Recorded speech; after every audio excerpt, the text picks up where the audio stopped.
What's up? It's your boy Carcino here. And let's go into something you didn't know about. The beef between 50 Cent and Lloyd Banks. Yes, Lloyd Banks from the unit. His boy. A lot of bands or groups, cliques, posses, whatever you call them, always had in-house beef. But this goes all the way back before there was even a such thing as G-Unit. When he was Boo Boo. 50 Cent was like about 13 years old at the time.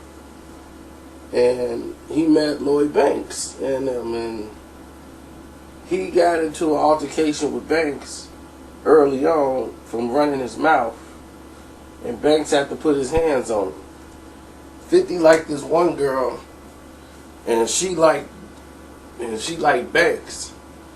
And Banks is her dude, and 50 was talking smack. And back then, when 50 was like 13, he was a little short, pudgy guy. Little short, fat kid. But he had a lot of mouth. So, a lot of people backed down because of his mouth. Now, he'll fight you, but Banks was tall, lanky, and was good with the hands too, so he put them hands on him, and that was that. I mean, a lot of people beat him up at that time that fought him. I mean, 50 won a lot of fights too, because people forget he left-handed. He knocked a lot of people out. But Tony Yayo and them used to fight each other. But they respected it. It was more of a respect thing. And then him and Tony ended up becoming cool from the hustling side. And then when 50 was like, man, I rap too. First they thought it was a joke, because Yayo used to rap. He was like, man, I'll be spitting too. And Yayo, he was coming with his flow and stuff. And 50 like, oh man, that's tight, man. He's like, I'm serious, talking about making some money with this. And then that's when he brought the idea. So he brought him on along. They was like, man, I want to bring Banks in. And Banks is just next level. 50 knew right away, like, we boys. From this day on, we boys. Because this man is sick. His flow is sick.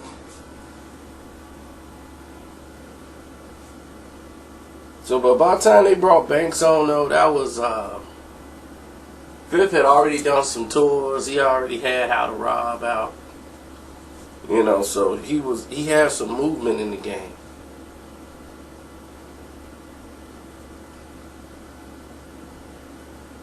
But when Banks got in the group, everything was everything. Now let's get to the altercation. Now, through the success of G-Unit, and they come out, Lloyd Banks' album comes, we want Banks to be the first thing out, because everybody's talking about Banks. And he was like, man, we got to get Banks' album out quick, because everybody wants to hear Banks, so we got to drop that as fast as we can. So Banks is working. He got like 6 songs done already. So they was like, man, you got 6 down? Alright, that's what's up. So Fifth was like, man, he got 6 done. And Fifth scrapped 3 of his songs that he wanted to do. And said, nah, we're going to scrap these. We'll put them on an EP or something, because this ain't album material. You trying to rap for them niggas on the corner. Them niggas out there playing basketball. Them niggas ain't finna buy your shit. So he's like, this song is cool. I'm going to jump on this one. So you just pick which verse you want to take out of it. And Banks didn't like it. And he was like, look, man, I'm trying to help you sell some records. So we can get money, man. It's a business. I'm trying to make you go 4-5 million records sold, man. We got to get out here and do this. So he started listening to Fifth like, shoot, whatever. You tell me which one I want to do, take out. But he's like, you pick the verse, because I like them all. I can't just do that. So Fifth picked the verse to take out. Then he jumped on the song. The album blow. And there's crazy partying going on. And Banks ain't really that type of dude. Banks got his chick that he deals with. You know, that's pretty much his MO. He's very low key in what he do with his girls. You know, and what he do is not like what was at this party. There's white men in business suits, cocaine, porn stars, and about Tony Yayo and the G Unit people are there, and 50. So, and it's a room with no windows. How do they even have that? I don't even know what. So everybody's in there. This porn stars on the floor doing the most amazing tricks a human being could ever see. She has a candle in her butt. She walks around, takes the candle out, sits it down, opens her legs up, and what she did, she had some little flaming thing like what they call that stuff that you squirt on the grill, lighter fluid or whatever, charcoal fluid, and she just squirted it, but it looked like she was squirting it out of her vagina, but that wasn't the case. She had this little tube, this little thing she squeezed, and it just shot the liquid in between her legs and hit the candle, and the flame shot up. Poof! I'm like, this is eccentric. Then on the other side, her friend, she put like a 2-liter bottle of water in there, and then she splashed it all over this guy. I'm like, I ain't never seen nothing like this before. And the other girl, she got all this neon stuff stuck in her butt, and she's popping out neon balls everywhere, and I'm like, what is going on in this room? And there's cocaine all over the place. And yes, I know who the porn stars are, but we're not talking about that right now. And Banks wanted no parts of being there. So he got up and left. It was like, man, dude, like, this party was for you. Your album is platinum. And you got this and that. Banks wasn't with it. So he ended up leaving, saying what's up to a couple of people and bounced. So after that, his second album was time to come up. And we all heard the story how he left the album at the girl's house. But that's true. The girl took his album, and what was funny is the dude told her, look, I'm going to give you $5,000 if you let me burn it. And you go down here and let me burn it, and then if it is what it say, I'm going to give you $5,000. She's like, I'm going to get $5,000. She brings it down to this guy. And he was like, oh, I already got these songs, so what I'm going to do is see, that's why it's not even taken. She didn't even know that he had recorded the entire disc already. He told her, oh, I got these songs. Most of these songs is already old. He said he got about 2-3 new songs on there. But I tell you what, I'll pay you for them. I'll still give you like $1,500, $2,000. She's like, oh, okay, thanks. You know, I do that because you did bring it to me. Not knowing, the dumb chick didn't even know he had already dubbed it. He was like, I'm not even going to record it, but just for coming down here, I'm going to give you this. So she left thinking she had took, like, oh, it wasn't even all the songs. It wasn't that. It was the whole album, basically, he had done. And so they bootlegged it and put it out on the streets, Lloyd Banks' album. And it was his album, his full album. And every bootleg corner man had it. It was like 13, 14 songs. So 50 was livid because that's all that studio time and money wasted. So now they got to go ahead and make new songs, and they have 50 house. And they lucky because 50 got a studio in his crib, so they don't have to pay studio time. So they go and record these songs, and then Fifth say, man, look, you gonna do this on your own. Like, I'm not even finna go in there and record nothing with you. I done recorded all the songs that I was gonna record, so I'm done. That's how mad he was about the subject.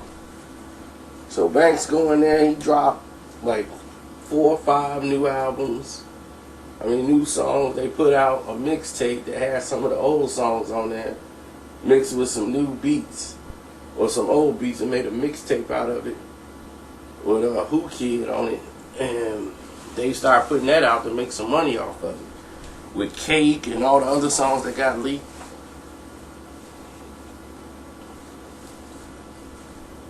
So when the album come out, Fifth is upset because he's like, man, dude, you didn't make any of the songs that I told you to make.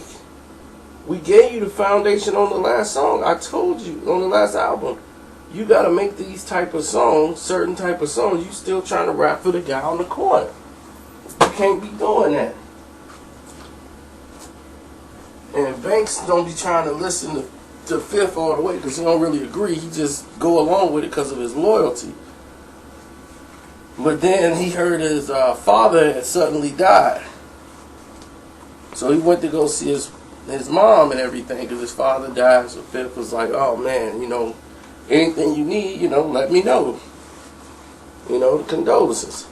Now, what happened was, similar situation with Cameron, except for his mom just went to immediate strokes. Right after that, at the funeral, Lloyd Banks' mom has 2 strokes back to back.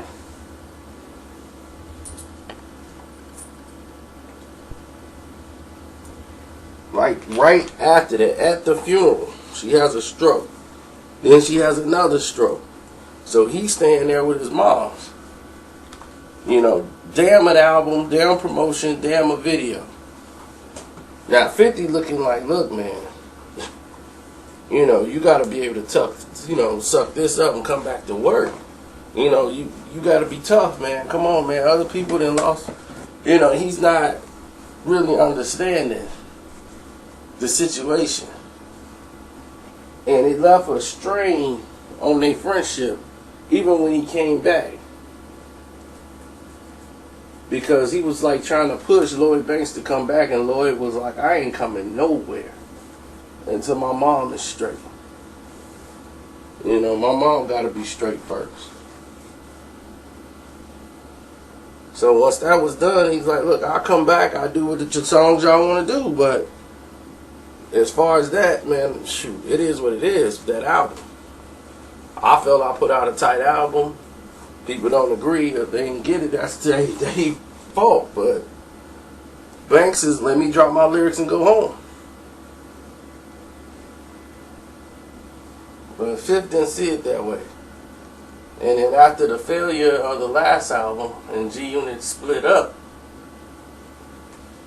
Banks was gone almost a year when his mom was gone. So he was out of the picture for a long time. Takes a long time to recover from a stroke. Then Lloyd Banks get mad at 50. Because 50 goes on the radio and basically was like, G-Unit doing their own thing right now, so it's good for them to go branch out and do their own thing. And he just opened up the bag a little too much and got too comfortable and gave up too much in one of his interviews that he shouldn't have brought to the public light. It's like, oh, Lloyd Banks ain't got no hoes. Lloyd Banks only got one girl, and name the girl's name, And Banks don't like that. He really didn't like that. And then saying on the air about his dad dying and all that, and like, man, people die in family all the time and they go back to work. Like, look at Kanye West. His mama died. He didn't stay home. He went out and went to work. And he didn't like that. And Banks shut down. And him and 50 had a private one-on-one talk about that. And 50 went on the air. In order for them to even reunite to do anything, that had to be addressed. And it was, and the unit is back being the unit. And I just want to let y'all know what that was. And everything is peaches and cream now. I gotta get out of here. I'm out.